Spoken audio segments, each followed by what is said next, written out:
Jõelähtme vallas Loo koolimaja aatriumis toimus suurejooneline sündmus, millega tähistati Eesti Vabariigi 107. sünnipäeva. Kohal olid nii valla esindajad kui ka tuntuid muusikuid. Kogu meeleolukat õhtut juhtis Mart Sander.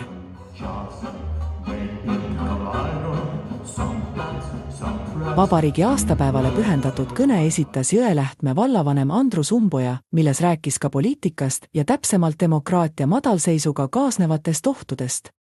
Uudiste virvar ookeani tagant näitab, et vastne president ei hooma vaba ja demokraatliku maailma alusväärtuse. Tema jaoks on kõik maailmas ainult kaup ja tehing. See saab ohtu demokraatlikel väärtustel ja reeglitel põhineva maailmakorra ning loob olukorra, kus loeb vaid jõud, mida ei juhi ega väära väärtused, vaid mõne üksiku inimese ego ja tujud. Aga vaatamata poliitilistele muutustele on Jõelähtme vallas hästi ja tehtud on ka erinevaid investeeringuid. Andrus Umboja julgustas inimesi registreerima valla nimekirja, sest igal elanikul on oma osa valla eelarve kujundamisel. Meie vallas elab ka tegelikult palju inimesi, kes ei ole oma elukohta valda registreerinud. Siin juures on oluline mainida, et elukoha registreerimisel on valla eelarve kujundamisel väga oluline roll. Vaid nende inimeste maksuraha laekub meie valla eelarvesse, kes on oma elukoha valda registreerinud. Seega vaid üheskoos saame rahastada kõiki olulisi investeeringuid ning pidada üleval koole, lasteaedu, raamatukogusid ja kultuurimaju. Kutsun jätkuvalt kõiki inimesi, kes vallas tegelikult elavad ja pole veel registrisse ennast kandnud, ennast meie valla elanikuks registreerima. Äkki just vastu mu ootust, viimasel päeval siis juhtus see.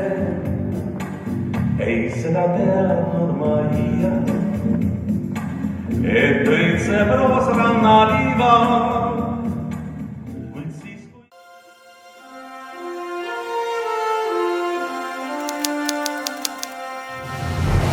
Ürituse oluline osa oli kogukonda panustanud inimeste tunnustamine. Jõelähtme vallas märgatakse tegijat, kes elab ja töötab oma parema kodukoha nimel.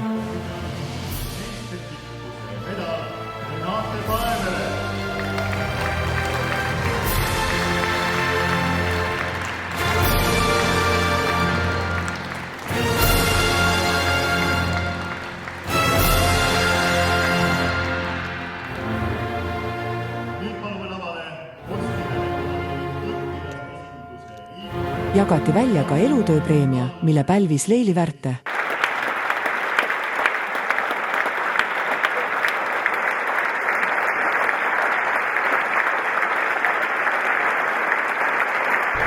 Siis on maksude ees, aga seda tunnustust on väärt. Terve meie koolipere. Aitäh sulle, armas kolleeg. Ma väga tänan kooli juhtkonda. Rasketel hetketel olete olnud suureks toeks.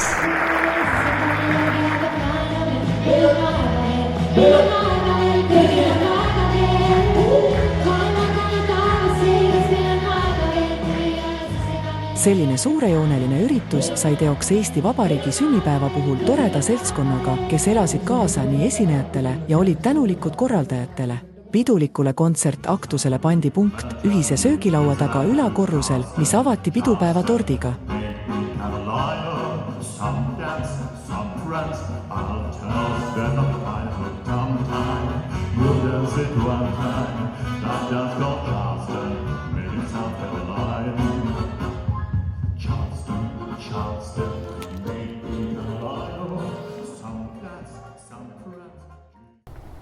Olgu siis hoitud Eesti riik ja tema inimesed. Head sünnipäeva meile kõigile. Elagu Eesti!